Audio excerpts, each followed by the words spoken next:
Sejam bem-vindos ao Futuros Doutores Cast, um podcast sobre performance mental na medicina e carreira médica.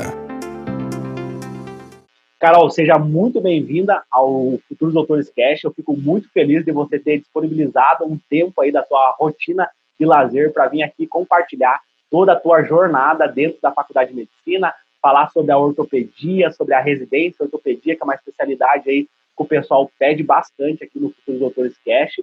E eu tenho certeza que o pessoal que ficar até o final desse podcast vai aprender muito com a tua história dentro da Faculdade de Medicina. E, Carol, para nós começar aqui a nossa conversa, eu gostaria que tu desse um contexto aqui para as pessoas que estão escutando o nosso podcast. O que tu faz hoje dentro da medicina de trabalho? Você trabalha só no hospital, faz consultório, faz SUS, só particular? Onde que você trabalha? Só para dar um contexto para isso. Então tá. Primeiramente, parabéns pelo teu projeto. Eu queria dizer que é muito importante tudo isso que tu está fazendo. O fato de incentivar estudantes, tanto os que estão entrando na faculdade, os que não entraram e também os que já estão na faculdade, isso acaba incentivando bastante e também traz uma vivência diferente, né? Esse contato com os especialistas acaba influenciando de alguma forma a pessoa a escolher para que rumo vai seguir. Então, parabéns mais uma vez pelo teu projeto e muito obrigada por poder participar, poder mostrar um pouquinho do meu trabalho, de quem eu sou mesmo como pessoa também, além de médica e ortopedista. Isso é muito importante para mim porque eu valorizo bastante essa questão de poder mostrar como eu trabalho e a forma como eu lido a ortopedia, diferente de como era no passado, né, onde o ortopedista era visto como um homem bruto que servia para colocar o osso no lugar e era isso. Então, o meu intuito na ortopedia é justamente trazer uma visão diferente, né, que, querendo ou não, a mulher acaba trazendo esse sentimento feminino também como forma de tratar o paciente com mais carinho, mais atenção, e eu sempre gosto de dizer que a forma que eu trato é um tratamento mais completo, assim, né? Não só o osso, o músculo, a articulação, mas sim procurar saber como um todo, né? A saúde do paciente como um todo, tudo o que está influenciando, as dores que ele tem, por quê, se ele está com depressão, se ele não está realizando atividade física, se ele está com problema emocional, enfim.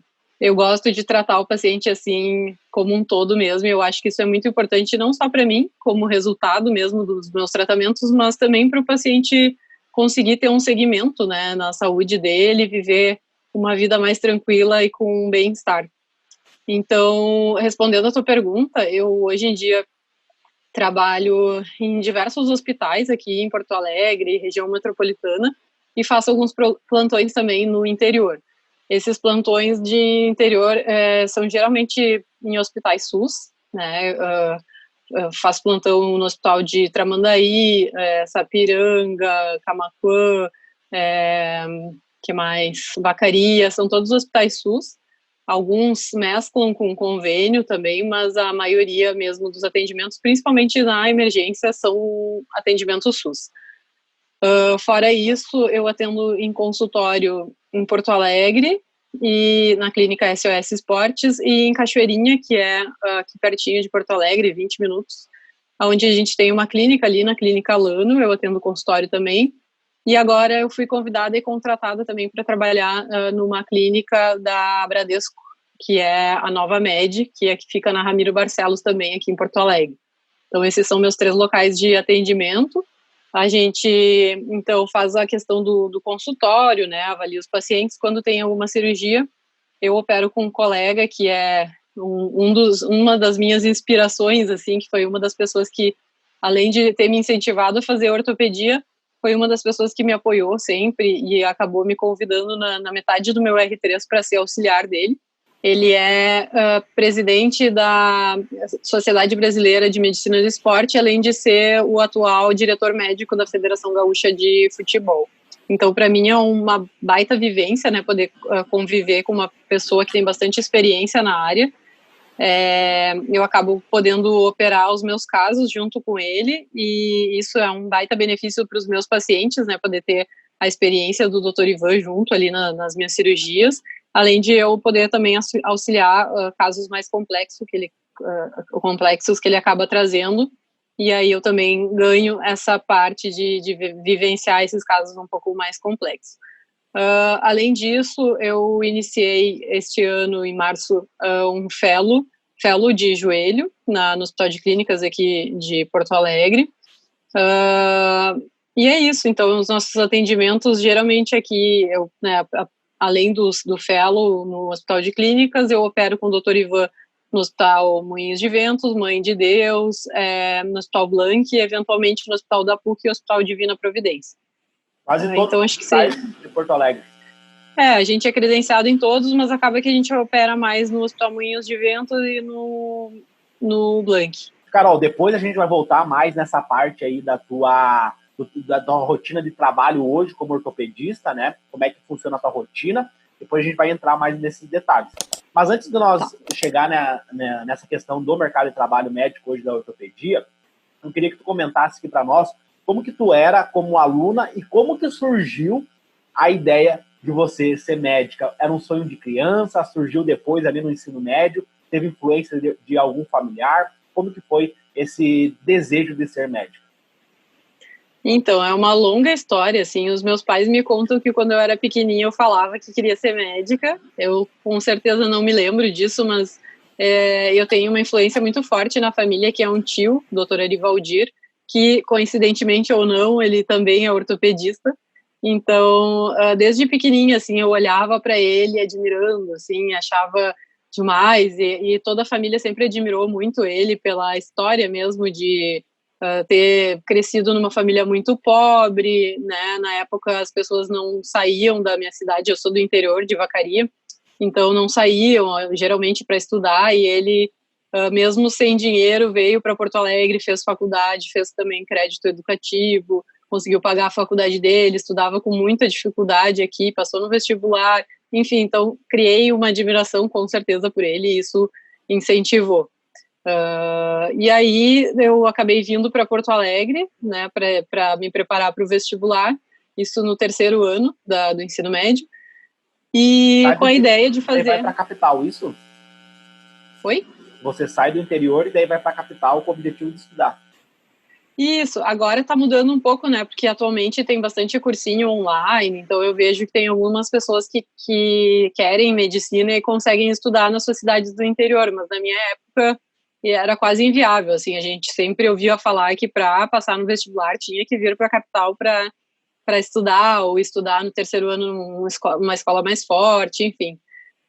Então os meus pais, eles acabaram investindo em mim nesse último ano do ensino médio para tentar dar um up nos meus estudos. Aí eu vim, estudei aqui e então eu vim com a ideia de fazer medicina, mas eu acho que com 16 anos a gente é bastante novo para ter certeza se é bem isso que a gente quer, né? Então, em alguns momentos da minha escolha, eu fiquei um pouco balançada. Não sei se um pouco isso remete ao medo de não passar, né? Porque todo mundo tem, às vezes, a vontade de fazer medicina, mas acha que não vai poder. Enfim, a gente acaba criando um pouco de medo. E eu pensava em outras coisas além da medicina. Então, eu tive vontade de fazer jornalismo, porque sempre gostei, assim, dessa área mais da comunicação, enfim. Gosto de moda também. E teve uma época que eu pensei em fazer fisioterapia, mas eu acho que mais pela questão do medo de não passar no vestibular de medicina mesmo. E aí fiz o vestibular para medicina sempre, mas quando não passava, eu fazia no meio do ano. E aí fiz para jornalismo e para fisioterapia, acabei passando, mas não iniciei o curso. E aí, enfim, depois eu acho que... Tu era como aluna, Carol? Tu era aquela aluna que sempre tirava 10? Ou qual que era o teu perfil de aluna? Então, lá em Vacaria, na minha cidade do interior, eu era uma aluna que sempre tirava 9, 10, mas eu considero que o ensino no interior é muito fraco, principalmente para quem quer medicina. Pelo menos na minha época e na escola que eu estudei, enfim. E depois que eu vim para cá, no terceiro ano eu apanhei bastante. Eu tive um colega que me ajudou muito, que é o João Perufo, nunca vou esquecer. Ele me adotou, assim, me dava aula de matemática de tarde, nos dias que a gente não tinha aula, para eu poder, né, tentar chegar no nível da galera que já estava na época. Eu cheguei aqui, eu estudei no Rosário no terceiro ano, e eu cheguei aqui, os meus colegas estavam revisando a matéria para poder passar no vestibular, e tinha matéria que eu nunca tinha visto na minha vida. A URGS, então, para mim foi de Porto Alegre, que é muito URGS, né? Tem essa questão, pô, eu quero passar na URGS. Então foi bem difícil para mim, assim, porque eu tinha que estudar muito para ficar ali na tampa. Então, nessa época, eu não era uma boa aluna, mas não era por... eu sempre fui muito esforçada, assim. Então, estudava, às vezes, até às 3 da manhã. A gente morava aqui em Porto Alegre em um apartamento bem pequenininho. Eu e a minha família, meus pais e a minha irmã vieram juntos. E foi bem, bem difícil, mas deu tudo certo. Eu passei de ano. E aí comecei a fazer cursinho. E, Carol, como que foi a tua experiência com o cursinho até você conseguir passar na faculdade de medicina? Eu digo assim que... Foi uma fase difícil? Para mim, acho que foi a fase mais difícil da vida, né? Porque, não sei o que tu acha, enfim, mas para mim é uma época que tu fica no limbo, né? Tu não é ninguém, tu não sabe se tu vai passar, tu não tem nenhuma previsão. Então isso deixa a gente muito ansioso, e cada ano que passa a gente vai perdendo cada vez mais a confiança e vai desanimando, e é o que justamente não pode acontecer, né, se a gente quer passar num curso tão difícil e concorrido e vencer e realizar um sonho. Então é bem difícil, acho que foi o período mais difícil da minha vida. Depois entrou o período da residência, mas o período pré-vestibular foi com certeza o pior, assim, mais porque abalou bastante o meu psicológico. Enfim, daí não passa num ano, né, tu já não acredita mais, aí pensa em desistir, mas com certeza valeu a pena, assim. Eu vejo que se eu tivesse desistido ou trocado de curso, com certeza não ia ser feliz hoje em dia. Então tem que seguir, não adianta. E essa questão do emocional, né, é o mais difícil do vestibulando em medicina. Foi uma das fases também, como você mencionaste, também foi uma questão muito difícil para mim. Porém, eu gosto de dizer, Carol, que foi uma fase de muito autoconhecimento. Foi onde eu realmente me conheci, vi como é que eu funcionava, como é que eu estudava, desenvolvi muita inteligência emocional, né? Eu busquei muito conhecimento nessa parte da inteligência emocional para me aprender a lidar com as minhas emoções. E, Carol, então você teve essa fase ali difícil do vestibular, e quando você passa na faculdade de medicina, como que foi, assim, a tua sensação, a sensação dos teus pais? E eu queria que comentasse qual foi a faculdade que você foi aprovado.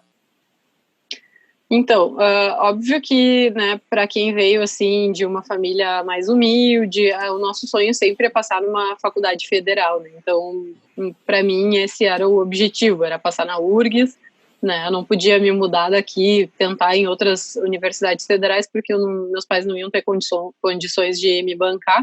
Então, meu sonho era passar na URGS, mas eu acabei tentando em algumas outras, e eu passei na PUC, aqui em Porto Alegre. Eu lembro que na época, assim, óbvio que eu fiquei muito feliz, a gente vibrou bastante, foi bem emocionante, assim. Os meus pais estavam aqui, a gente morava, né, na época, no mesmo prédio dos meus padrinhos, dos meus primos, e um deles já era médico, já tinha entrado na faculdade. Então, eles estavam esperando eu e o meu outro primo voltarem do vestibular, e estavam todos na minha tia. A gente chegou e eu corrigi escondido, assim, e eu vi que eu tinha ido bem. Tinha corrigido e tinha dado muitos acertos, muito diferente dos outros anos. E comecei a chorar, assim, cheguei lá no apartamento deles chorando. Eu acho que eu passei, feliz da vida. Foi uma festa, assim, mas foi bem estressante, porque eu sempre fui uma aluna de tirar nota boa na redação. Sempre, assim, que eu fazia vestibular na PUC, ela na época valia de 1 a 5, e a minha nota era sempre ou 4 ou 5. Então eu tinha certeza que eu ia passar, porque eu fui bem nas outras matérias, e eu dependia só da redação. E eu sabia, né, eu tinha certeza que eu ia acertar 4 ou 5, ia ganhar 4 ou 5 e ia passar. E aí, quando saiu o listão, não apareceu o meu nome. E demorou, não me lembro, acho que demorou 1 ou 2 dias para sair o boletim de desempenho, e a minha nota tinha sido 3. Então eu caí em muitas posições e aí aqueles dias foram um estresse, assim. Aí depois teve a prova da URGS, eu não passei, enfim, depois me chamaram, eu entrei na segunda chamada ali da PUC, enfim, daí eu fiquei com aquela coisinha assim, né, ai, mas a gente, eu não sei, tem muitas pessoas que são assim, a gente sempre acha que a grama do vizinho, né, é mais verde, então eu achava que eu tinha que ter ido para a URGS. O primeiro semestre eu fiquei um pouco com essa ideia, mas com o passar dos anos eu fui vendo que não adianta, a gente tem que acreditar que as coisas acontecem para o nosso melhor. E é para ser, não adianta. Tudo que aconteceu na PUC, assim, eu sou muito grata. Tive amigos para a vida inteira, amigos que hoje são meus padrinhos de casamento. Conheci o meu marido na PUC, então talvez se eu tivesse passado na URGS, nada disso tinha acontecido. Enfim, não tem como saber, né? Mas a gente precisa acreditar um pouquinho no destino. E depois disso, só coisa boa, assim, é muito bom o período da faculdade, foi. Mas assim, Carol, eu queria te perguntar como que foi a tua transição do vestibular de medicina para a faculdade de medicina.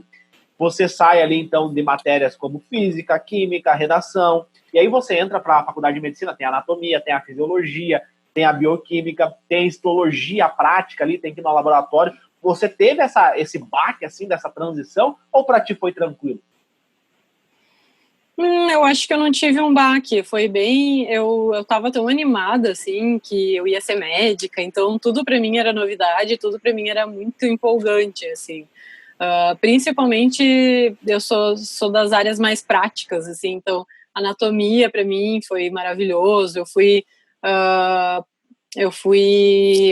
como é que fala? A gente faz estágios assim para ajudar os colegas que estão abaixo, né? Monitora. Eu fui monitora durante 4 semestres de anatomia e amava. Não gostava muito de bioquímica, histologia, mas eu acho que todo mundo se encaixa mais ou menos por aí. É a raridade de quem gosta, que são coisas mais abstratas, né? Mas não, eu acho que foi bem legal, assim, porque eu conseguia, depois que tu entra na faculdade, tu consegue se imaginar como médico, então tu quer saber das coisas para tratar melhor teus pacientes, então com certeza depois que eu entrei na faculdade tudo melhorou, digamos assim. É um período bem chato do estudar para o vestibular, mas eu acho que a gente sempre tem que pensar que a dificuldade de hoje é algo que a gente tem que passar para alcançar o objetivo, né? Então, é isso que tem que estar na nossa cabeça na época de estar estudando para o vestibular mesmo. Perfeito. Então, ali no ciclo básico, a tua matéria favorita foi, então, a anatomia, é isso? Com certeza. Uhum. Depois entraram as disciplinas cirúrgicas, né? Mas no início, com certeza, anatomia. E aí eu já queria ir para a próxima coisa que eu queria conversar aqui contigo. Como é que foi essa tua relação aí com o bloco cirúrgico? Você já no primeiro semestre já foi no bloco cirúrgico? Porque assim, que nem tu comentou do teu tio, né? Que era ortopedista, você tinha ele como referência. Como eu não tinha nenhum médico na família, eu cheguei na faculdade, eu tive um professor que era neurocirurgião, ele deu neuroanatomia para nós. E aí a postura dele, assim, eu achei incrível. Né, a aula, assim, eu quero ser essa pessoa, porque a gente tem essa questão do ídolo na faculdade de medicina. Sim, e aí eu já fiz amizade com ele, o Dr. Alex, fui no bloco cirúrgico, ver cirurgia de neurocirurgia, e eu me apaixonei, né, eu quero ser neurocirurgião, né.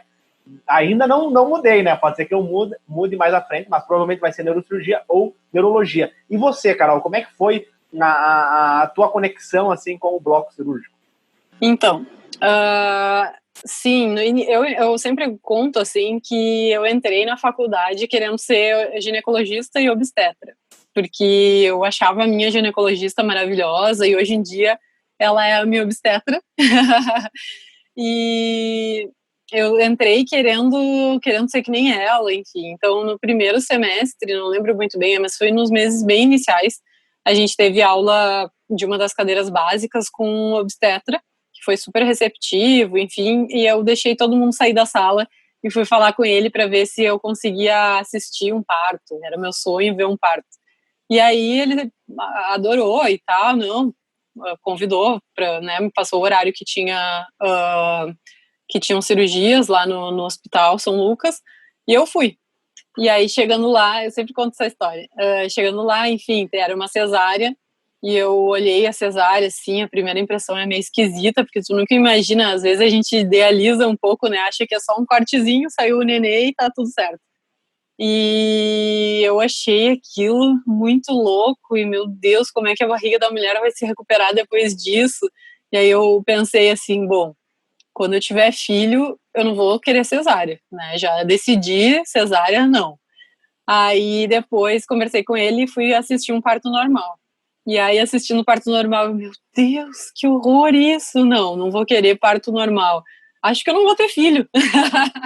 Porque é meio chocante, assim, no início, né? Ainda mais primeiro semestre, tu não teve nenhuma teoria das coisas. Então, foi essa minha primeira experiência e eu sou bem curiosa, assim. Na verdade, eu não sei se na verdade, é desde pequena, assim, eu sempre funcionei mais com coisas de habilidades manuais, então eu sempre me interessei mais pela área cirúrgica e eu queria colocar a mão na massa, eu queria estar dentro do bloco, enfim, e esse foi o jeito que eu achei para conhecer um pouquinho da rotina dentro do bloco cirúrgico. Com o passar do tempo, enfim, passei pela cadeira de ginecologia, mas descartei total, assim, não era para mim. Eu queria, Carol, que tu comentasse para nós como que foi, assim, a tua vida social, porque às vezes eles me perguntam muito lá no DM do Insta, né, o pessoal me pede muito, pô, Léo, como é que é a vida social, né, tem muita festa, não tem, e eu vejo que depende muito da pessoa, né, tem a pessoa que é mais de boa, tem aquela pessoa que tem uma vida social mais ativa, você participava da atlética, praticava exercício físico, algum esporte que você se identificava, como que era a sua relação, assim, extra faculdade, assim, digamos, mais do social da medicina? Digamos assim que, falando de festas da medicina, eu participei de quase todas, assim, festas da turma, e, enfim, entre veteranos, bichos, enfim. Confesso que eu nunca consegui ir no tal do intermédio.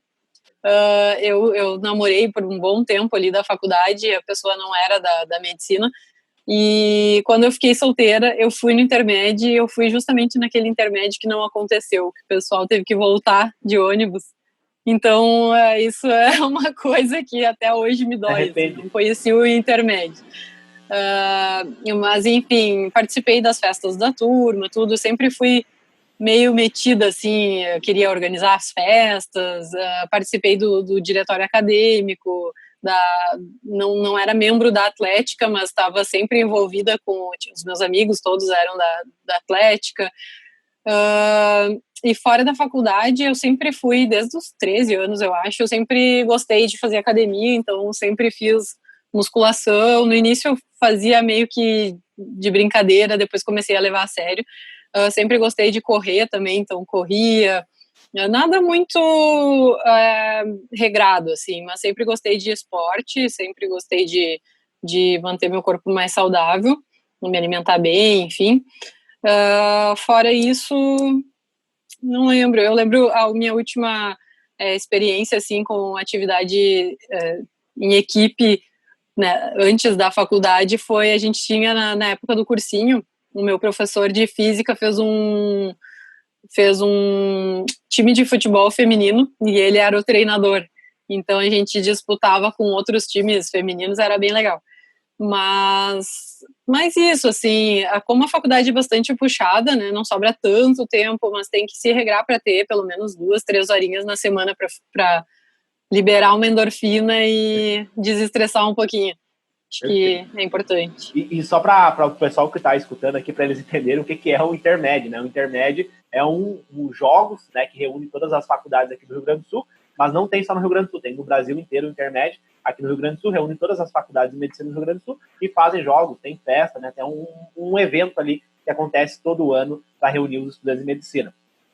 Então, Carol, então a gente percebeu aí que você praticava esporte, musculação, que é uma coisa assim que eu defendo bastante, né? Eu acho que você também, hoje como ortopedista, defende bastante também, porque hoje nós temos uma sociedade bem sedentária e o estudante de medicina, ele é uma pessoa assim meio sedentária, ele não gosta muito de praticar exercício físico, né? Tu teve algum problema assim com você como estudante de medicina, assim, do ponto de vista de estresse, né? burnout, né? Hoje tem vários estudos aí do burnout, estudando medicina, ou você sempre cuidou da alimentação, exercício físico, cuidava ali da tua saúde mental? Não, nunca tive. Durante a faculdade, assim, levei sempre com muita leveza. Eu não me cobrava tanto em relação a notas, assim. Durante a faculdade eu fui uma aluna mediana, digamos assim. Não fui aluna nota 10, fui bem mediana, porque justamente eu sempre prezei muito pela minha experiência prática, é isso mesmo. Então, muitas vezes eu comprometia um pouco a parte teórica para fazer um estágio, para ir assistir uma cirurgia, ou voltava cansada, não conseguia estudar direito, enfim, mas sempre acabei a maior parte do meu foco foi nessa parte mais prática, cirúrgica, enfim. Então, eu acho que isso também acabou deixando mais leve, eu aprendi as coisas com mais facilidade quando eu via as coisas na prática, então foi bem tranquilo. E como eu acho bem importante a gente criar laços, né, durante a faculdade, eu tinha muitos amigos, e então, quando tinha algum estresse, alguma coisa, a gente sempre tinha um amparo, né, isso ajuda bastante. Não tive burnout. E a tua alimentação, Carol, como é que era? Eu sempre gostei bastante de cuidar da alimentação, inclusive era motivo eu brinco de bullying, mas não é de bullying, mas de piadinha dos meus amigos, que eu levava sempre minha marmitinha, e sempre não, mas da metade da faculdade em diante, assim, eu comecei a levar a minha comida, isso me proporcionava, além de menos despesas, eu conseguia me alimentar sem precisar ficar comendo besteira, né, então sempre cuidava, mas nunca também nada exagerado, assim, eu acho que o equilíbrio é tudo, né. Carol, e como que foi as tuas estratégias de estudos durante a faculdade de medicina? Ali no ciclo básico, quando você já entrou no ciclo clínico, que tem um pouquinho mais de prática, mudou muito o teu método de estudo? Você estudava mais pelo livro, pegava o Netter, Guyton, ou você já era mais do resumo ali? Como que era a tua rotina de estudo, a tua estratégia ali de estudo? Eu sempre estudei mais por livro, não tinha muito essa coisa de hoje em dia, né, que é tanto aplicativo e coisas no iPad, nem sei se tinha iPad, se tinha era muito caro, não tinha condições de ter, mas era muito livro e eu sempre gostei de ir lendo, sublinhando e depois sempre em cima da hora, assim, em cima da prova eu faço os meus resumos e fico estudando pelos resumos, sempre foi mais ou menos assim que eu estudei, com antecedência pelos livros, lendo, né, para tentar captar o que está escrito ali e depois fazendo os meus resumos mesmo. Perfeito. E Carol, como que foi, então, a tua questão ali no internato? Como que foi a tua experiência de estar no internato? Porque no internato tu é como se fosse um semimédico, né? Tu já tem a responsabilidade, já passou pelo ciclo básico, ciclo clínico, e aí você está no internato. Na tua época eram 2 anos também? Sim, 2 anos. 2 anos, perfeito. Como que foi? Conta um pouquinho para nós aí como é que foi a tua experiência do internato. Eu acho que foi bem legal. Eu não sei, as lembranças que eu tenho todas da faculdade foram bem boas, assim. A gente teve várias polêmicas na faculdade, na minha turma, enfim, e eu me envolvi bastante, eu era da comissão de formatura, então foi um pouco turbulento nesse sentido, mas falando do internato em si, eu acho que eu aproveitei bastante, eu sempre tentei tirar o máximo, assim, sugar tudo, porque eu sempre tinha muito medo, né, porque, enfim, no primeiro ano do internato, eu já pensava que daqui 2 anos eu ia ter que atender sozinha, então eu tentava sugar ao máximo para depois conseguir me garantir.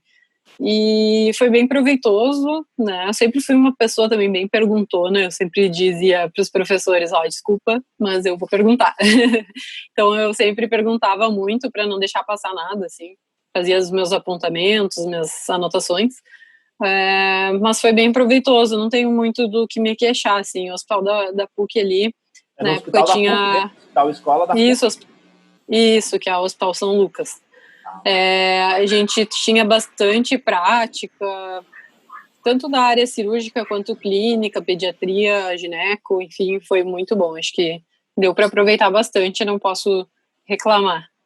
Porque eu vejo que os médicos que a gente conversa aqui no podcast, eles falam muito da importância de você ter um hospital ali que te dê a possibilidade de você fazer bastante prática, né? Porque o grande objetivo do internato é isso, né? Colocar expor o aluno em bastante prática, né?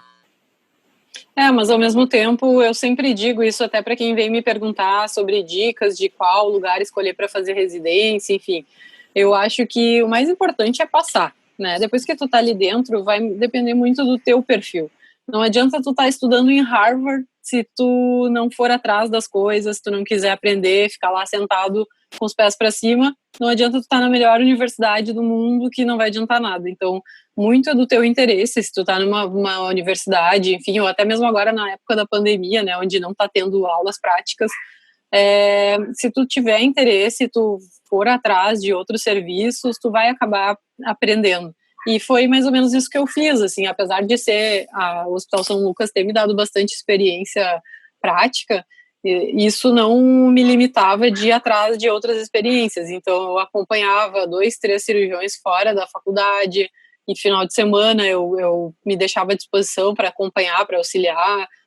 Quando eu viajava para minha cidade natal lá, eu ligava para o meu tio para ele, enfim, me levar junto para o hospital. Então tudo isso eu acho que é ainda mais importante do que tu estar num hospital referência, enfim, com muita prática. Se tu não tiver interesse de correr atrás, não vai mudar em nada. Então acho que vai muito de ti, assim mesmo, da tua empolgação, da tua motivação em querer melhorar e ser melhor naquela área.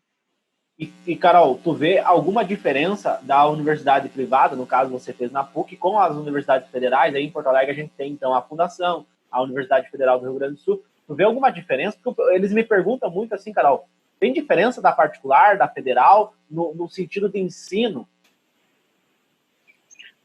Não sei se eu posso opinar em relação a isso, assim, tenho vários amigos que fizeram nas faculdades federais, enfim, mas que nem eu disse, assim, vai muito da pessoa. Por mais que toda faculdade tem também na verdade, né? Toda faculdade quanto residência, cada lugar tem uma particularidade, seja para o bem, seja para o mal, né? Sempre tem os prós e os contras. Então é tu que vai fazer o teu espaço ser melhor para ti. Eu conheci muitas pessoas da URGS, por exemplo, que quando a gente passou no estágio do HPS não sabiam dar um ponto no internato. Ao mesmo tempo, conheci muitas pessoas que eram maravilhosas, assim, que davam aula, falando, né, às vezes até tem algumas pessoas que têm preconceito com faculdades mais caras. Conheci pessoas da UBRA, que acho que atualmente aqui no Rio Grande do Sul talvez seja uma das mais caras, que eram, assim, exemplares, que me ensinavam, e, enfim, tem colegas meus que também não conseguiam ser do mesmo nível, falando da parte cirúrgica. Isso também vai muito de habilidade, então não adianta uma pessoa que tem habilidade cirúrgica querer se comparar com uma pessoa que tem uma habilidade clínica. Isso tu vai aprendendo com o passar dos anos na faculdade, que talvez seja assim a melhor forma de tu escolher para onde seguir, né? Se tu não tem habilidade, não que isso não seja treinável, mas com certeza quando tu é melhor numa coisa, tu vai fazer melhor aquela coisa. Então, não sei, acho que é muito relativo, assim, não tem como dizer que uma é melhor que outra. Acho que é bem isso, é a gente aproveitar, usar todas as ferramentas para tentar tirar o melhor suco espremer as laranjas e tirar o melhor suco delas, né? Então, perfeito, acho que seria mais ou menos isso. Resposta. Carol, então agora, como que foi a tua relação com a ortopedia? Então, contou para nós lá que no início, né, você foi ali queria ser ginecologista, mas depois tu viu que gineco não era para você. Como que foi essa tua relação aí? Você frequentava toda semana o bloco? Tinha algum cirurgião que você acompanhava? Como é que foi? Eu quero ser ortopedista. Então, foi assim, como eu te disse, desde o início eu queria colocar a mão na massa, entrar no bloco, enfim, ver coisas cirúrgicas. Eu não sei nem porquê, de onde surgiu isso, mas era o meu maior interesse, assim, ver cirurgia. E no segundo ano da faculdade, eu descobri um estágio através dos meus veteranos. Eu descobri um estágio num hospital SUS aqui de Porto Alegre, que é o Hospital Parque Belém. Hoje em dia ele nem existe mais, que é lá na Zona Sul, bem longe, tem que pegar 2, 3 ônibus para chegar lá. E nesse estágio, enfim, fiquei sabendo que era um estágio que a gente podia auxiliar cirurgias, auxiliar os médicos traumatologistas e neurocirurgiões, enfim, com a rotina, enfim.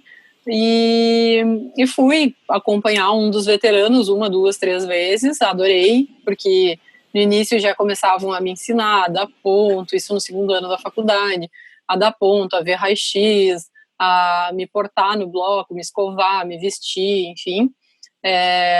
Inclusive técnicas de anestesia, eu ia pegando alguma coisinha assim. Então já fui gostando bastante, e apesar de era bem complicado chegar lá, porque é um lugar perigoso, tinha que pegar 2 ônibus, às vezes eu tive que faltar algum período de aula para poder assumir a escala lá até eu conseguir entrar. E depois virou um estágio, mas era um estágio onde a gente recebia muito pouco, assim, acabava que não valia a pena, assim, pela grana do estágio, era mesmo pela experiência. E ali, a partir dali, eu comecei a tomar gosto pela ortopedia, porque eu também acredito que quanto mais tu sabe das coisas, quanto mais tu conhece, mais tu estuda, mais tu se interessa, né?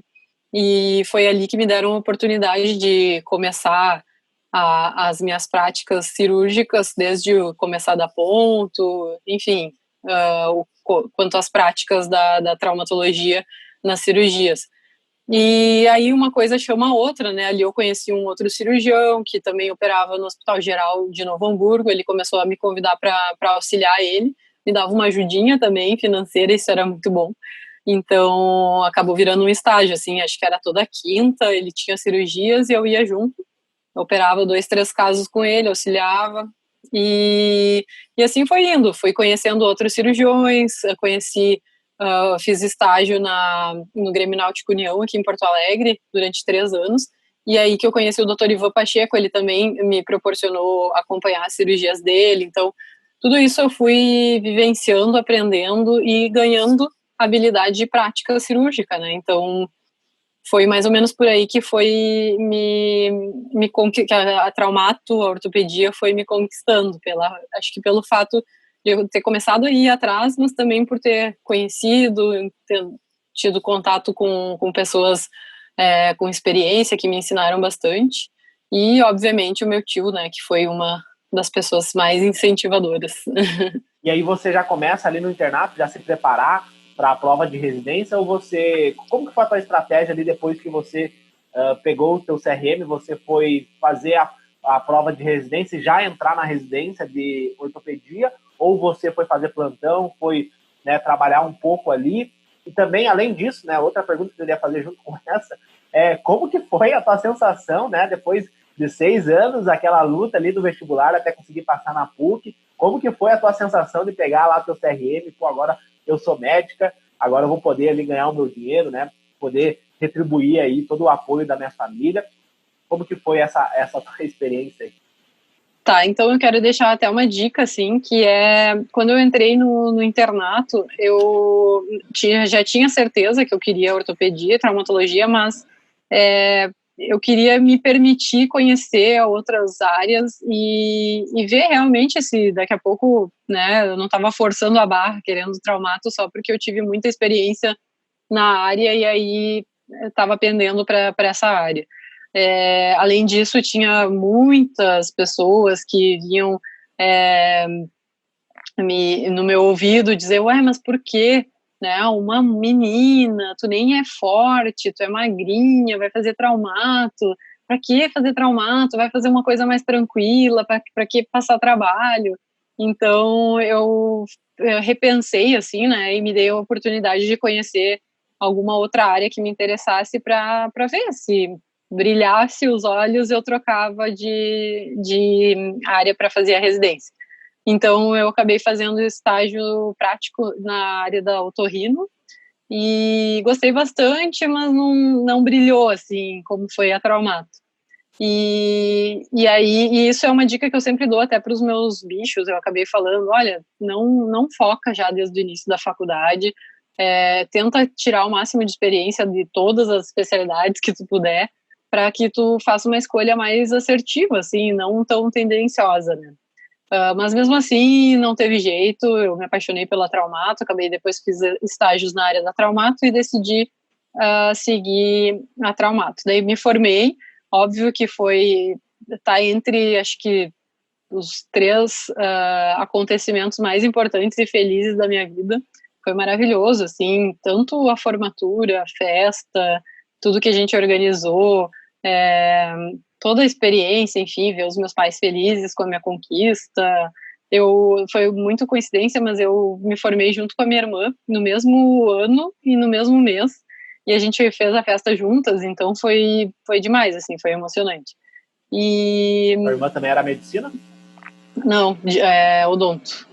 Se formou dentista e a gente fez ela se formou um final de semana antes que eu e a gente fez a festa juntas. E foi maravilhoso, assim. Mas eu tentei, fiz a prova, mas sem me cobrar. Como eu não estava estudando muito, assim, eu estava mais focada mesmo em aprender para atender logo depois que eu me formasse, e não para passar direto na prova. Eu também queria juntar uma grana antes de entrar na residência, porque na residência a gente ganha uma bolsa que não é muito condizente com a nossa realidade, os nossos custos, né? Então eu queria juntar uma grana, meu sonho era comprar um carro, eu também não tinha carteira de motorista, então eu já estava ali com uns 27 anos. Carol? Fazem 5 anos, 27, 26, 27. E eu não tinha ainda carteira, então eu queria tirar a carteira, comprar um carro. E foi uma loucura, assim, me formei em dezembro, em dia 18 de dezembro. Antes de me formar, eu já tinha tudo esquematizado, vários plantões já confirmados. Então, eu fui a primeira pessoa da minha turma, a gente era em 80 e poucas pessoas, eu fui a primeira pessoa da minha turma a fazer o CRM, porque eu tinha já garantido os plantões, eu não podia perder esses plantões que estava tudo contabilizado O Natal, Ano Novo. Tudo. Fazia Virei 48, 72 horas de plantão em uns locais assim muito loucos. E aí foi isso, eu queria juntar grana para comprar meu carro e graças a Deus eu comecei a trabalhar então acho que me formei dia 18, dia 23 eu comecei a fazer plantão e trabalhar um monte e comprei meu carro em março. Então achei que foi bem rápido. Foi bem legal. Comprei meu carro e depois trabalhei bastante até mais ou menos agosto, por aí. Trabalhei bastante e depois comecei a estudar para residência. Foi... Um ano tu ficou trabalhando ou tu trabalhou mais de um ano? Não, fiquei só um ano. Só um ano. Isso. E, Carol, eu também queria te perguntar, eu acho que a gente esqueceu de entrar nesse tema aí, que é um tema também muito pedido pelos nossos ouvintes aqui do podcast, que é a relação do crédito estudantil para você fazer medicina.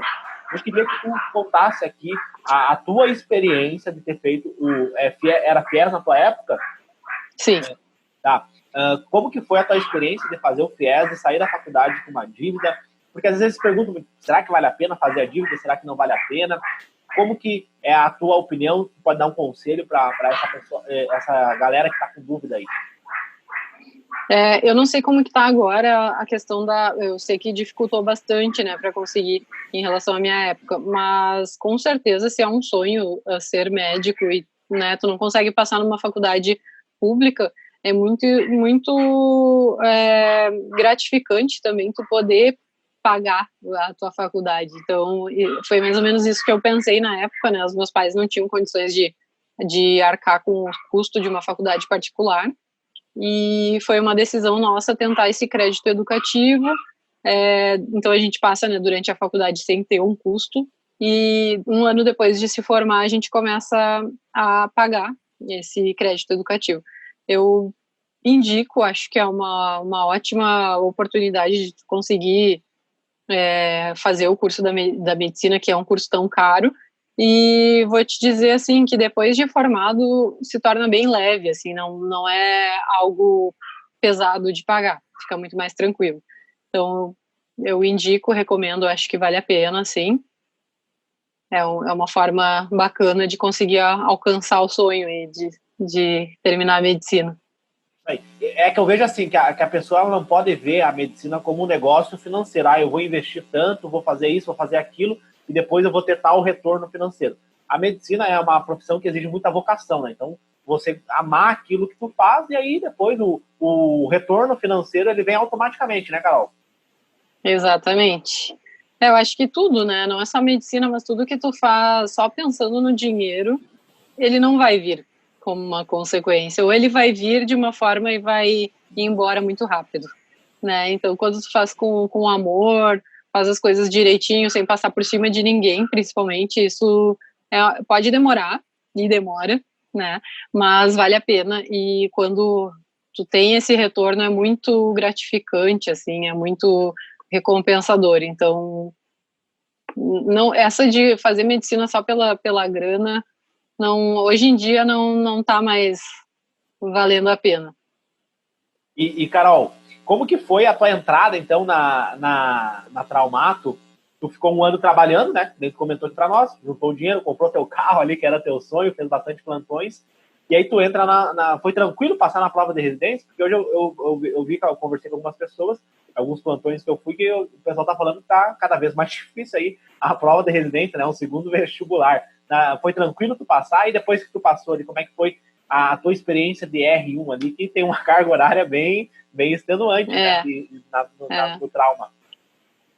Então, sim, foi bem difícil. Eu acabei fazendo o cursinho que prepara, né, para residência, mas eu não consegui estudar tanto quanto eu queria. Eu sempre acho que podia ser melhor. E como eu estava trabalhando e, né, juntando também minha grana, eu não estudei talvez quanto os meus concorrentes.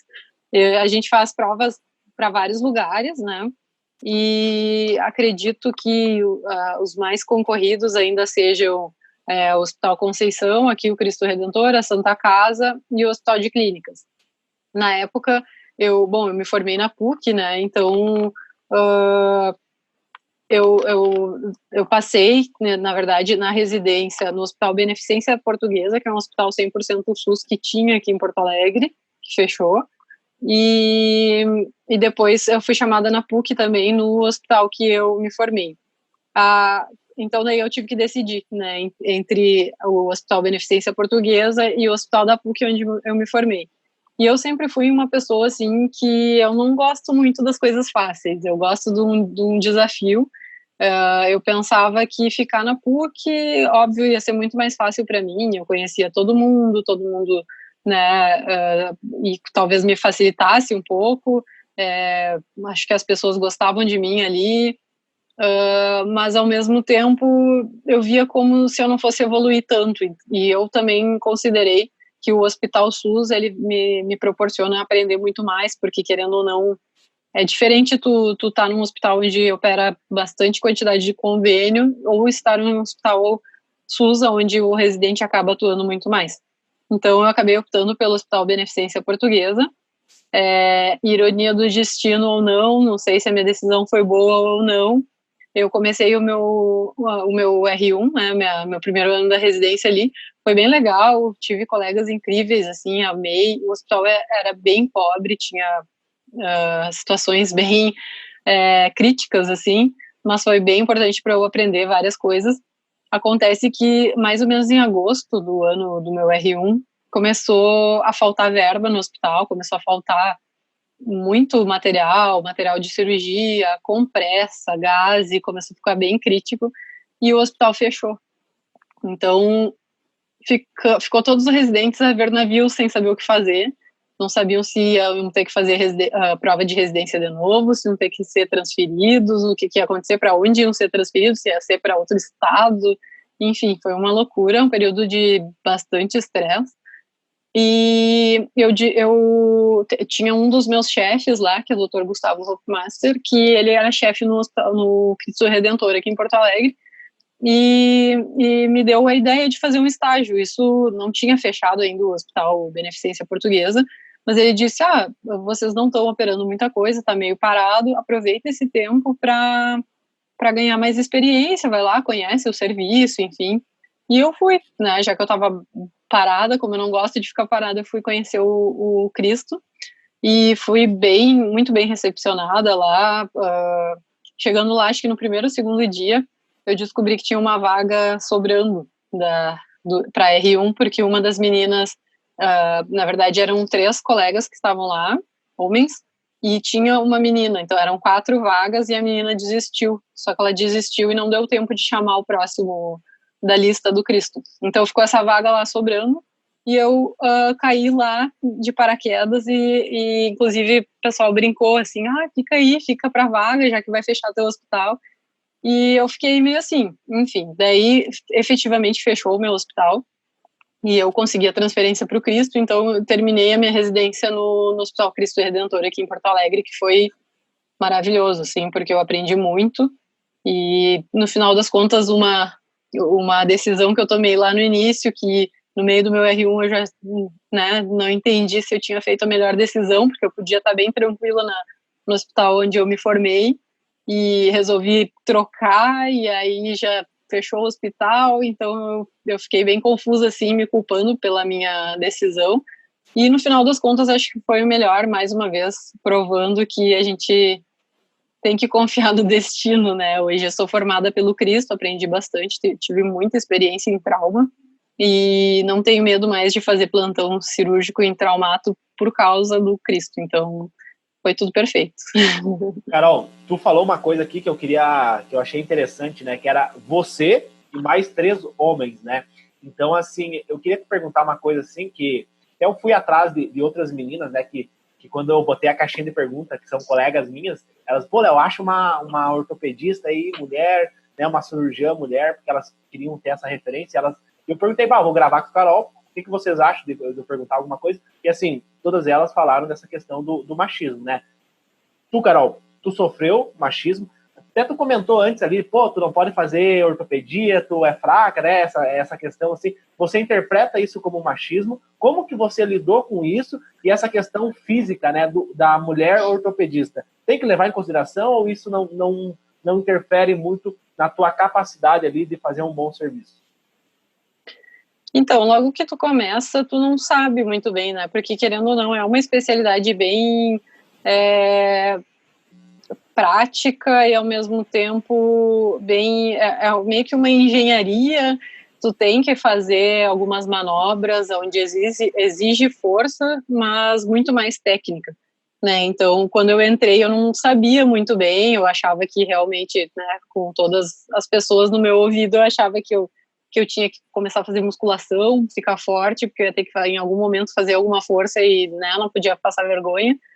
Mas com o passar do tempo na residência, tu vai vendo que é muito mais técnica do que força, né? Eu vi algumas pessoas homens mais fortes que eu, não conseguindo fazer coisas que eu conseguia fazer, porque não tinham técnica, então acho que isso não tem nada a ver mesmo.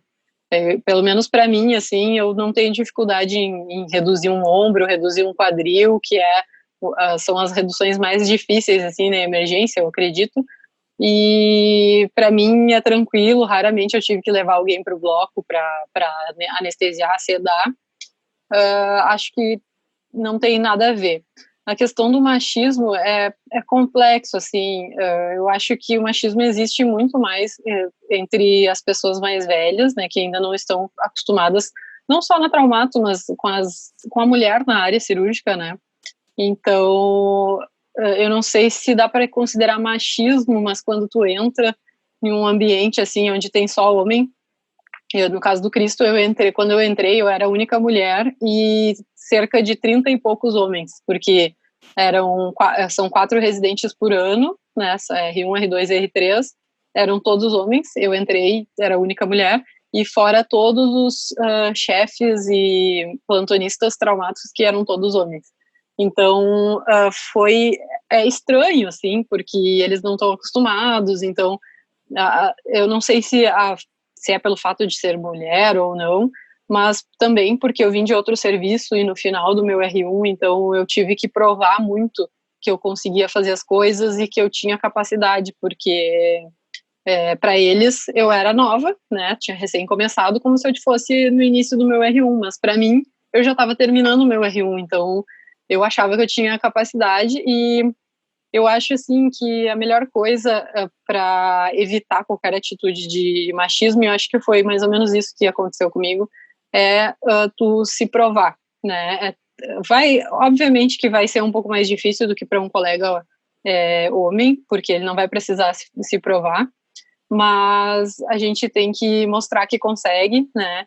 E passar por essas críticas, enfim, sem levar para o pessoal, porque às vezes não é questão de maldade da pessoa que está te julgando ou que não está vendo o teu potencial, mas sim uma fraqueza dela, né? E admitir também que uma mulher menor, mais magrinha, vai conseguir fazer a mesma coisa do que eles. Então, eu não sei se é machismo ou é a questão de se acostumar mesmo com ter mais mulheres nesse tipo de espaço, porque a gente sabe que não é comum, e principalmente na ortopedia não é comum, né? Então, eu vi que as pessoas evoluíram o pensamento com o passar dos anos ali, porque logo na sequência eu ganhei uma R- mulher, então depois veio a Rafa, e depois veio a outra R-, né? Era eu R3 mulher, depois entrou a Rafa e depois entrou a Débora. Então, tinham 3 mulheres no serviço, entrou mais uma plantonista mulher, então vai mudando a mentalidade, assim, as pessoas vão vendo que não é questão do sexo nem da força, né? E se tu fica pegando esse tipo Né? de... Exatamente, também tu tem que estudar, tem que mostrar que sabe, e isso também vale para os homens, né? A gente não adianta ter força e não saber a teoria. Enfim, então acho que é muito mais a questão de tu mostrar e provar que tu sabe, né? Infelizmente tem a questão de não ter muita mulher no mercado da cirurgia, tá mudando, mas a gente tem que passar por essa dificuldade de poder mostrar, provar que sabe, para poder ganhar um espaço. E acho que é bem válida essa experiência. E a tua postura, Carol, influenciou para os homens ali dentro do bloco cirúrgico te respeitar mais, não fazer aquelas piadinhas?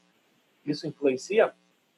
Sim, com certeza. Eu acho que isso desde sempre, assim, quando me perguntam, mas nunca ninguém deu em cima de ti, mas nunca isso.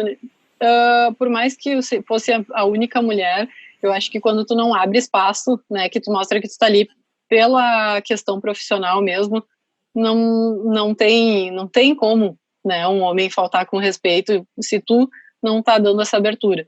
Então, a minha relação era completamente profissional, eu nunca dei qualquer abertura e, graças a Deus, assim, nunca tive nenhum tipo de assédio.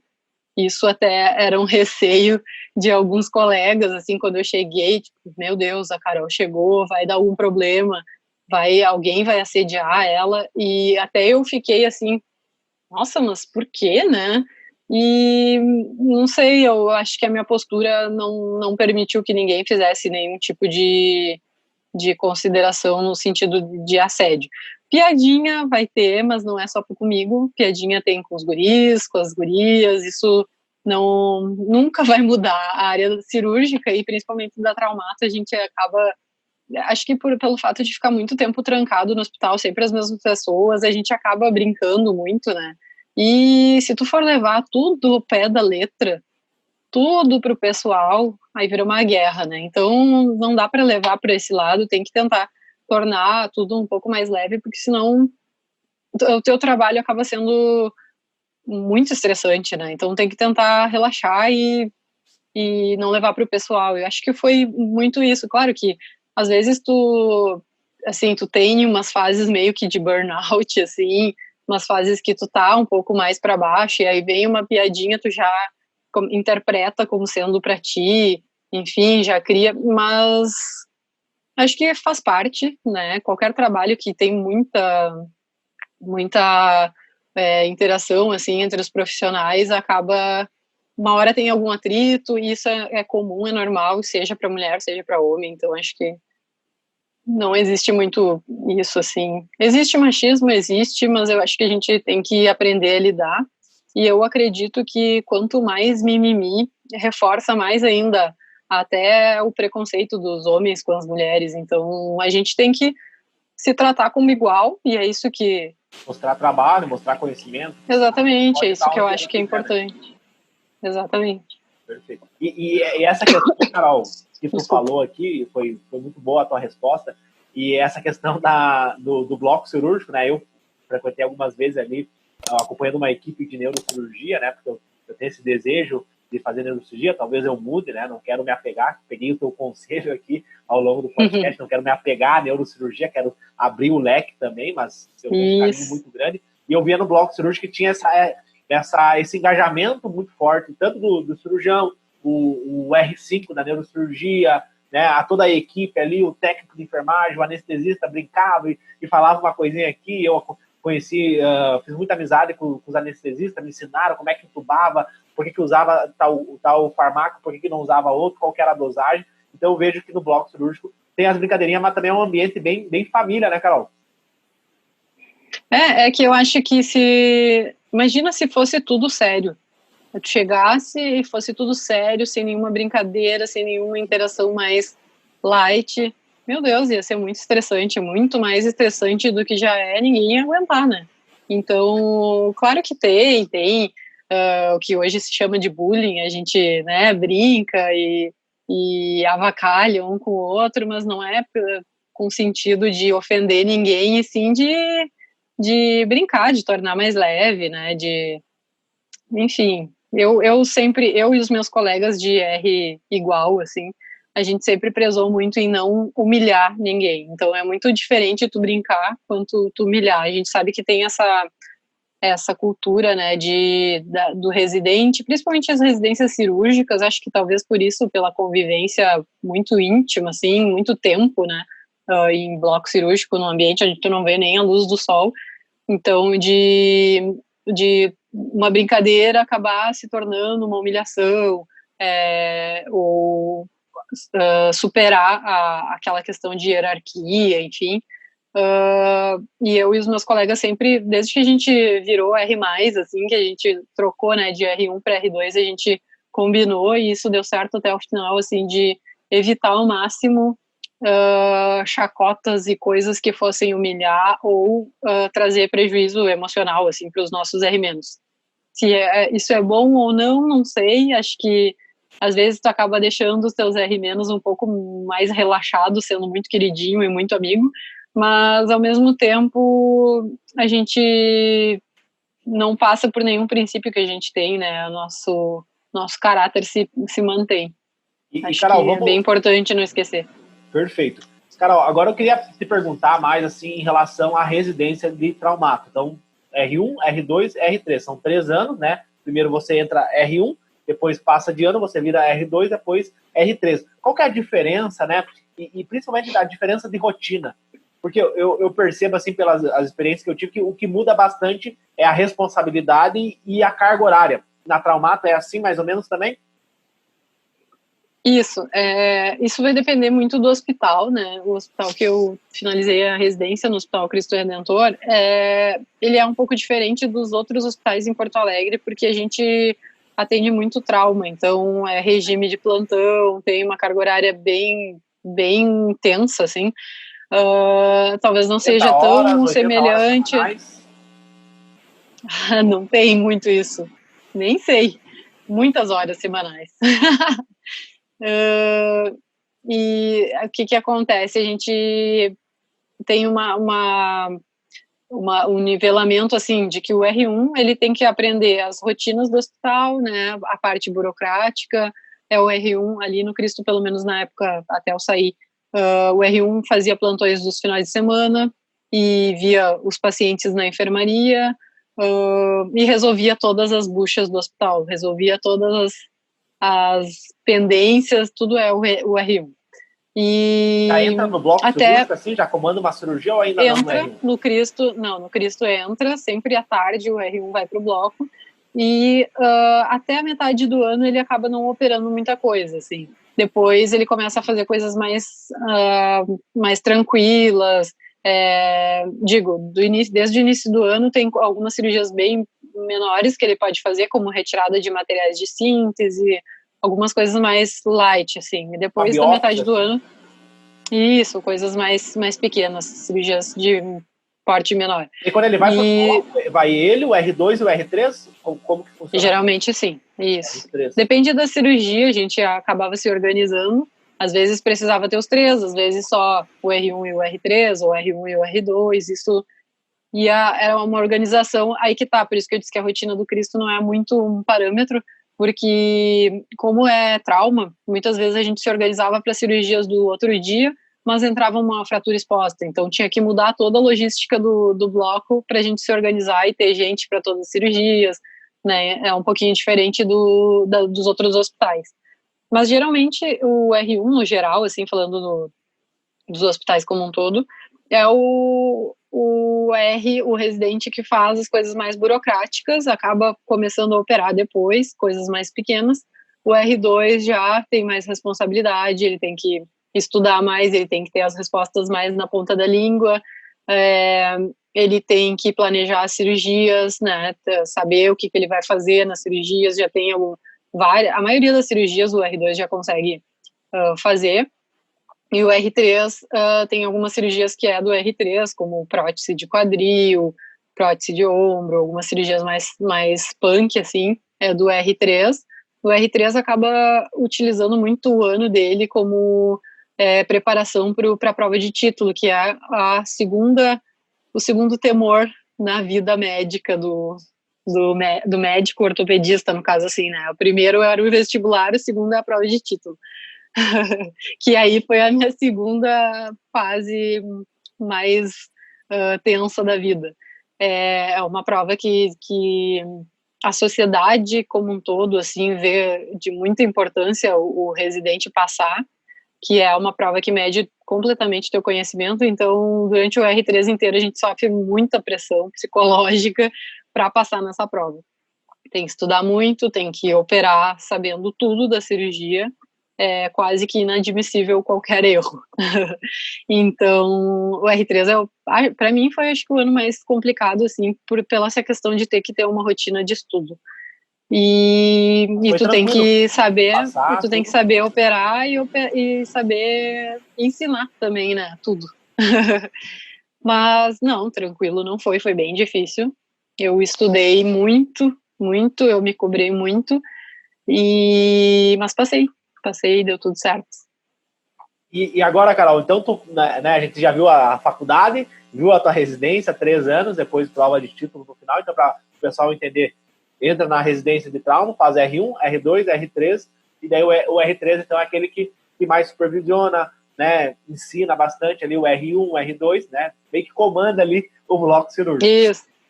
E Carol, como é que é o rei do bloco. O Isso. R3 é o rei do bloco. E é o que menos trabalha. É que escolhe as suas cirurgias, que organiza, enfim. Eu queria entrar agora num tópico aí que eu acho que é super relevante nós entrar agora, Carol, que é a questão do mercado de trabalho, né, da traumato, ortopedia. Como que foi a tua inserção assim, no mercado de trabalho? Você já sai ali com um local para você atender, um hospital para você operar, uma clínica ali, você já tem algum parceiro? Como é que foi? Porque tu falou no início ali que você hoje opera junto com um colega seu, né? Mas no início ali, você já foi direto? Como é que foi essa questão da tua inserção no mercado de trabalho? Mudou bastante, né? Antigamente era muito mais fácil, as pessoas já saíam empregadas, assim. Mas tá bem concorrido, tá bem diferente o mercado do que no passado.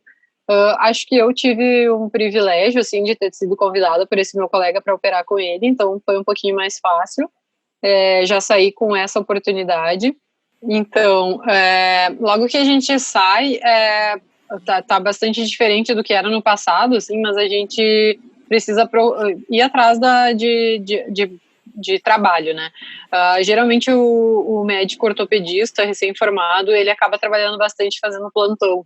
Então, esse é o benefício, às vezes, de ter passado por uma residência onde tem bastante trauma, porque a gente acaba não tendo muito medo de fazer plantão, onde vai ser inicialmente o nosso ganha-pão, né? Então, para mim, acabou que eu já tinha alguns contatos aqui na região metropolitana, então já iniciei fazendo alguns plantões, mas com certeza o maior benefício foi eu já ter começado essa minha experiência como ortopedista mesmo, com esse meu colega que me convidou para operar com ele. Geralmente não é tão fácil no início, né, porque mudou bastante essa logística, assim, do recém-formado ortopedista, que antigamente era muito mais fácil, tinha muito mais mercado, e hoje em dia está bastante competitivo por ter muita gente se formando. Mas eu sempre acredito que se tu corre atrás né, e conhece as pessoas e se dá bem, facilita. Hoje em dia, então, como eu havia dito, eu trabalho em consultório, opero com esse colega, faço alguns plantões, e também tem a possibilidade de algumas clínicas populares ou clínicas de convênio para a gente iniciar trabalhando com atendimento não de emergência, mas de emergências de menor porte, digamos assim, que não são hospitais. Além disso, né, é importante estudar para algum concurso. Hospitais maiores acabam fazendo concurso para ingressar como traumatologista, ortopedista do hospital, também é uma oportunidade. Mais ou menos por aí, então, que funciona. Carol, Esse início. Desde o início ali do podcast, deu para perceber muito a questão do network e também a questão de você conseguir estágios. Depois ali, você saiu de um hospital que tinha né, quebrado, digamos assim, né, financeiramente, você migrou para outro porque você tinha contato, você já sai do R3 ali com contato, né, e aí vem essa questão do network. Você sempre foi, assim, uma pessoa carismática. Como que foi essa questão da tua... que hoje eles chamam muito, né, de social skills, né, como é que diz?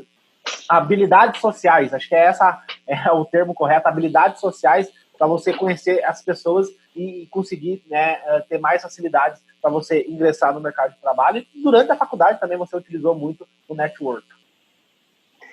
Isso, eu acho que é uma característica muito da minha família, assim, de ser comunicativo e eu também sou, não sei se dá para considerar carismática, mas eu sou bastante, eu digo que eu sou bem metida. Se eu quero, né, conquistar alguma coisa, enfim, eu não tenho muita vergonha, assim, ou mesmo que eu tenha vergonha, eu passo por cima da vergonha para conseguir aquilo que eu quero. Então, acho que os meus contatos, assim, né, meu networking foi bastante assim, vencendo a vergonha, vou pedir uma oportunidade, né, o não eu já tenho, então vamos ver o que vai surgir, e as pessoas, no geral, veem isso como uma coisa boa, né, não veem essa questão, assim, como, ela é uma metida, quer estar em tudo ao mesmo tempo, mas não, veem como uma coisa boa, de alguém que quer aprender, que quer evoluir, e a maioria dos profissionais vê isso como uma forma bem positiva na nossa formação.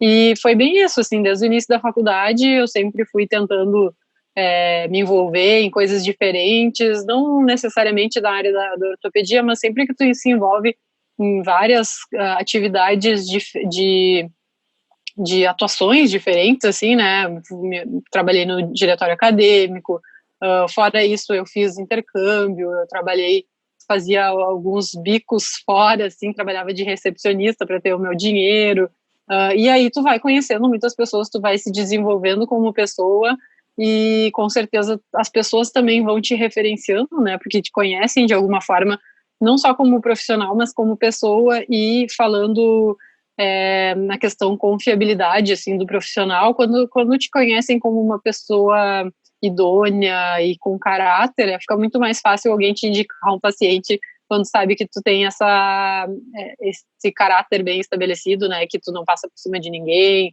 que tu faz as coisas da forma mais ética possível. E muitas vezes na nossa trajetória a gente acaba se achando injustiçado, às vezes, por alguma coisa que acontece que tu não entende, por que aquela pessoa que nem se esforçou tanto tem aquela coisa antes de mim, e muitas vezes isso vai voltar para ti, a retribuição vai vir em algum momento, porque as pessoas conhecem o teu caráter. Então, essa questão de ser comunicativo e ir atrás das coisas que eu queria, eu acho que é um ponto bem positivo, que com certeza foi um mérito meu para alcançar algumas coisas e ter os contatos que hoje eu tenho, que me ajudam bastante e me proporcionam cada vez mais conhecimento e oportunidades mesmo de trabalho, né, e enfim. Carol, outra coisa também que eu queria pontuar, que conversa também com essa questão de network, que é a questão do empreendedorismo com a medicina, dessa questão do médico vender o serviço dele, né? Hoje, como tu comentou, está muito mais concorrido, nós temos inúmeras faculdades de medicina aqui no Rio Grande do Sul, no Brasil inteiro, né? Abriu muita faculdade de medicina, ou seja, daqui a alguns anos a gente vai ter mais médico, portanto vai ter mais competição. Como que tu vê essa questão do médico vender o serviço dele, né? E quando eu falo vender, eu estou falando vender no bom sentido, né? Ele mostrar para o paciente dele o que ele consegue oferecer, né? E eu vejo que dentro da formação do médico, tanto na faculdade como na residência, esse tipo de coisa não é falado, né? É muito, pelo menos a minha percepção, quero que tu fale a tua também. Mas, assim, não é debatida essa questão, né? Como é que eu vou fazer o marketing da minha clínica, como é que eu vou fazer o meu marketing pessoal, como é que eu vou oferecer o meu serviço. No Conselho Federal de Medicina tem várias regras, né? E o médico precisa seguir essas regras. Eu acho que isso mudou muito, assim, talvez nos últimos 5 anos, porque quando eu me formei não tinha tanto essa questão do marketing digital, por exemplo, né? Acho que a gente, enfim, tinha Facebook, mas não era, para o médico, pelo menos, não era uma coisa tão atraente, digamos assim. Sempre a medicina foi vista como algo em que os pacientes se indicam entre si, né? O melhor marketing é o boca a boca, sempre foi mais ou menos assim. Só que como está evoluindo muito essa questão digital, né? E toda essas plataformas que a gente tem de Instagram, Facebook, enfim, Twitter, o médico ele não pode deixar de se atualizar em relação a isso, né? Eu digo assim que se tu não fizer, alguém vai fazer. Então, é um momento que a gente tem que se inserir nessa questão digital também, não só para fazer a nossa imagem, mas também para comunicar e educar também os seguidores e os pacientes, né? Para saberem a hora certa de procurar o médico, saberem qual tipo de médico procurar, saberem quando não irem para emergência desnecessariamente. Isso eu acho que vai ser bem benéfico como um todo, assim, já está sendo, né, na questão da pandemia, mas eu acho que vai ser uma coisa que vai se intensificar muito mais. E sim, durante a faculdade a gente não tem nada de experiência em relação a isso. Talvez agora comece a mudar e comece a inserir algum tipo de conteúdo relacionado a isso, mas na minha época a gente não tinha nada, inclusive a questão financeira, assim, a gente sai, se forma e não sabe como cobrar uma consulta, não sabe como fazer imposto de renda, não sabe nada. Então, a gente tem que correr tudo atrás sozinho, né? E acredito que atitudes como até a tua, que tu está fazendo agora, incentiva as pessoas a irem atrás, né? E aprenderem, buscarem esse tipo de assunto. E até mesmo a mim, né? Que estou começando com as redes sociais, com certeza esse é um incentivo também quando tu tá ensinando alguém alguma matéria, algum assunto da especialidade, isso já te incentiva, né, a continuar buscando conhecimento. Enfim, eu acho que as plataformas digitais hoje em dia são uma ótima ferramenta não só para a gente se promover, né, como imagem sua imagem profissional, mas também para informar. E eu até estou participando, não sei se foi através daí que tu me conheceu, mas eu estou participando de um projeto bem bonito que uma cirurgia plástica de São Paulo criou, que é o Padrinho Med, e isso tem me motivado bastante, assim, como diminuiu bastante o fluxo de cirurgias agora com a pandemia, eu tenho utilizado os meus tempos livres para criar conteúdo com elas, com elas e com ele, né, agora entrou um menino novo, e a gente tem discutido alguns temas, eu tenho voltado aos livros para revisar alguns tópicos que, né, a gente acaba esquecendo, e acho que elas ganham, eu ganho, e elas também me ajudam a criar conteúdo, então está sendo bem benéfico, acho que é bem legal. Esse projeto da Flávia, assim, foi um projeto muito legal, até eu comentei lá no post dela, foi uma ideia genial, né? E o Júlio também, que eu entrevistei recentemente no podcast, também está fazendo essa dinâmica aí, né? Porque te ajuda, porque o médico não tem muito tempo para produzindo conteúdo para as redes sociais, e o estudante ele vai ter um pouquinho mais de tempo, né? E Carol, tu está começando agora, né, nas redes sociais, e eu sou apaixonado, né? Eu passei em medicina sem pisar numa sala de aula, né? Se não fosse o YouTube, eu não teria passado em medicina, não teria condições de pagar cursinho. Então, assim, eu sou apaixonado pela internet. Legal. Acho que a internet, ela revolucionou, ela quebrou vários paradigmas, ela fechou algumas desigualdades que a gente tinha, né? Antigamente, a medicina, tu tinha que pagar o cursinho, né? Como tu comentou, né? Hoje tu não precisa, tu pode ir pro YouTube, Google, então só depende de você. Eu acho isso incrível, né? Mas, assim, eu queria te perguntar, já que tu tá começando agora, qual que você acha que deve ser a postura do médico nas redes sociais? Porque teve uma polêmica aí recentemente, né, de um estudo científico publicado numa revista aí de grande impacto, né, na comunidade científica, né, e eles usam um termo ali que talvez soou um pouco errado, né, que eles falam da questão do biquíni e da mulher que é cirurgiã, né. E aí eu queria ver qual que é a tua opinião em relação à postura que o médico tem que ter nas redes sociais. Eu li esse artigo na íntegra e, sinceramente, eu acho que ele foi um pouco supervalorizado de certa forma, assim, porque se tu for ler na íntegra mesmo... Muita gente que não leu, teve muita gente que não leu. Exatamente, e aí usou só esse hashtag MedBikini para propagar essa campanha, né? Eu sou totalmente a favor dessas mulheres que estão postando e defendendo a classe, assim, né, como, porque eu concordo completamente que a mulher médica não deixa de ser uma pessoa que, né, vai à praia, que usa biquíni, que bebe um drink de vez em quando, que sai, faz festa com os amigos, é completamente natural, e eu acho que cada vez mais os nossos pacientes querem ver esse tipo de imagem do médico, e não mais o médico aquele endeusado, e com o guarda-pó branco eternamente, que não faz nada de errado, nada fora do padrão. Então, eu acho que, claro, tem que levantar a bandeira, mas eu acho que tem que lembrar que tem que ler direitinho esse artigo, porque não é só da mulher que eles falam, né, ali, eles também citam homens com vestimentas inadequadas, ou com vestimentas com sunga, não me lembro direito o termo, mas e também bebidas, enfim, são alguns tópicos. Eu achei o artigo infeliz, né? Não gera nenhum tipo de benefício para a sociedade esse tipo de artigo, mas acho que tem que cuidar bastante com a informação que não é levada a fundo, assim, né? Que não é. Por isso eu fiz questão de ler. Mas eu acho que a postura do médico, na verdade, nas redes sociais tem que ser uma postura íntegra como qualquer pessoa. Eu acho que não é porque tu é médico, advogado, dentista, professor, qualquer coisa, que tu está isento de alguma atitude. Então, eu acho que todos têm o direito de manifestar as coisas que fazem, né? Acho que totalmente livre de poder postar o que quiser sobre a sua vida, mas acho que algumas coisas, assim, quando foge um pouco do... como é que eu vou dizer, assim... Tem coisas que a gente não pode influenciar, né? Que são coisas ruins, digamos assim, que, por exemplo, seria fumar, né? Postar uma foto fumando, ou drogado, né? São coisas que acho que nenhuma pessoa deveria postar para não influenciar esse tipo de atitude negativa.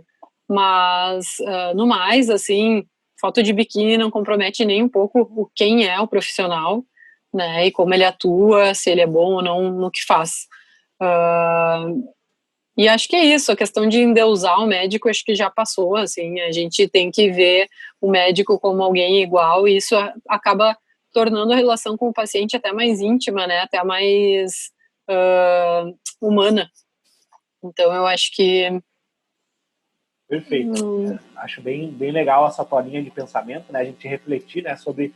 E eu acho também, refletir também qual que é a mensagem que você quer passar com aquela publicação, né? Por exemplo, quando você faz uma publicação ali de manguito rotador, né, no teu Instagram, que é um Instagram mais voltado para ortopedia, tu quer passar uma mensagem com isso, né?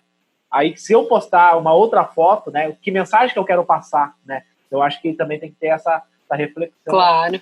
Porque, por exemplo, a minha avó, ela usa o Facebook, e ela contando para mim que ela foi ver o Facebook do médico dela, cardiologista. né? Achou ele no Facebook, estava olhando o Facebook dele, né? Então, eu penso muito também como que ela interpreta, né? Por exemplo, se o médico dela postasse uma foto bebendo, né?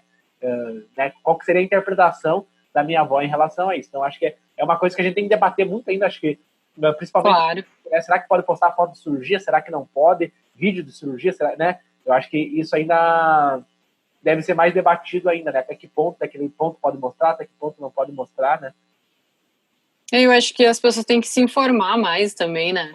Não simplesmente postar as coisas sem saber o porquê, né? Tanto um vídeo de cirurgia ou uma foto de antes e depois, que a gente sabe que não pode, né? Tem que ir lá nas leis e lá abre o site do Cremers, né? No nosso caso, e lê o que pode e o que não pode antes de fazer as coisas e que, como tu disse, assim, né? Postar sempre com cuidado do que vai impactar na pessoa que está lendo, né?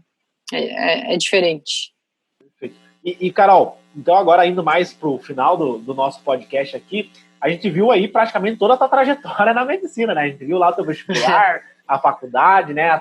O teu carinho ali com a Traumato, né? O teu engajamento ali com o bloco cirúrgico, né? Que às vezes tem pessoas que não gostam do bloco cirúrgico, tu já de cara ali gostou, a gente viu a tua experiência com a residência, mercado de trabalho aí, acho que deu para ganhar bastante, né? Acho que o pessoal que está escutando aí o nosso podcast ficou bem claro o ponto de vista que tu botou aqui em relação ao mercado de trabalho e principalmente em relação às redes sociais.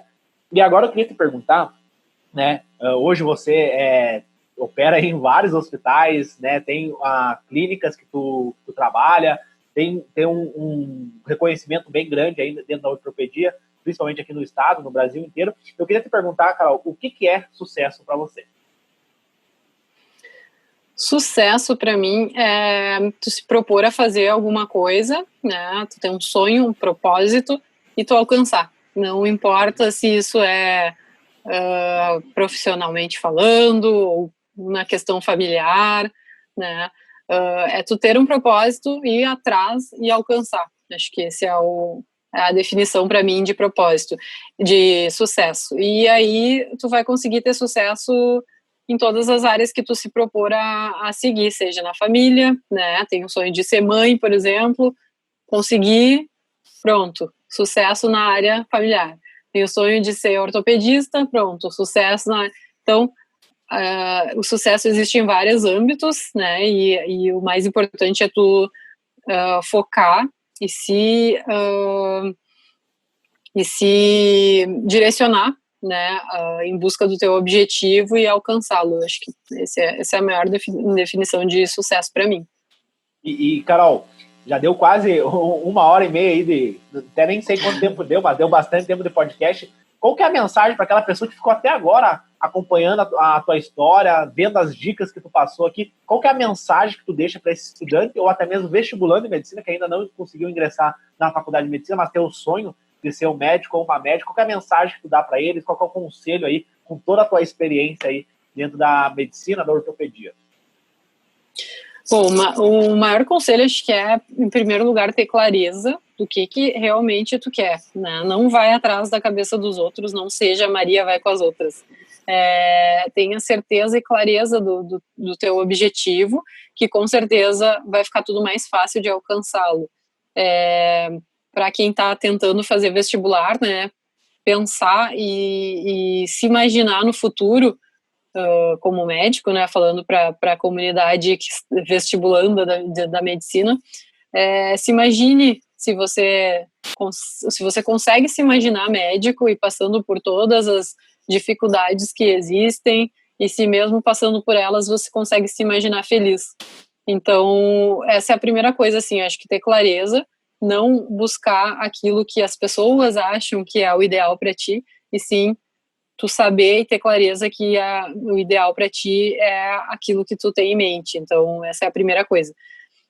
Não desista, né? Dificuldades vão existir desde o início, seja fazendo vestibular, seja durante a faculdade, seja na residência, seja depois de formado especialista, sempre vai ter alguma dificuldade, seja perante a sociedade, seja com preconceitos, seja com algum atendimento, seja com a morte de algum paciente, então sempre vai existir, só que tu tem que ter um objetivo, tem que ter caráter e principalmente não pisar, não passar por cima de ninguém para alcançar o que você deseja. Acho que é mais ou menos isso o que eu acho que é essencial, assim, em qualquer trajetória.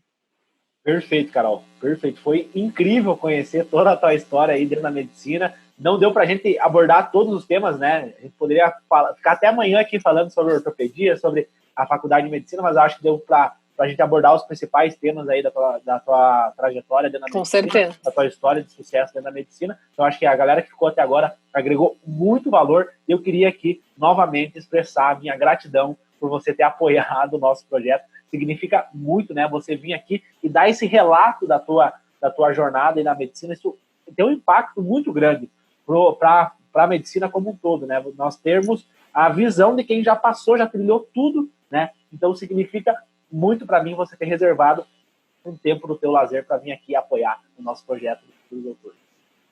Muito obrigada, e quero dizer que também significa muito para mim você ter confiado em mim, na minha história, né? Podia estar aqui contando uma história que não fosse tão agradável, mas você confiou e para mim também é importante poder passar e fazer as pessoas conhecerem um pouquinho de quem é a Carol, ortopedista.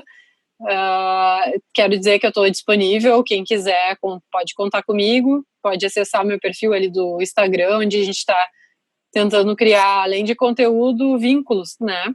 E networking, como tu falou, como sempre. Então, o importante é todo mundo aprender juntos, e eu tô aqui para tirar mais dúvidas. Se alguém ficar com alguma dúvida, pode entrar ali, me procurar, que sou todo ouvidos.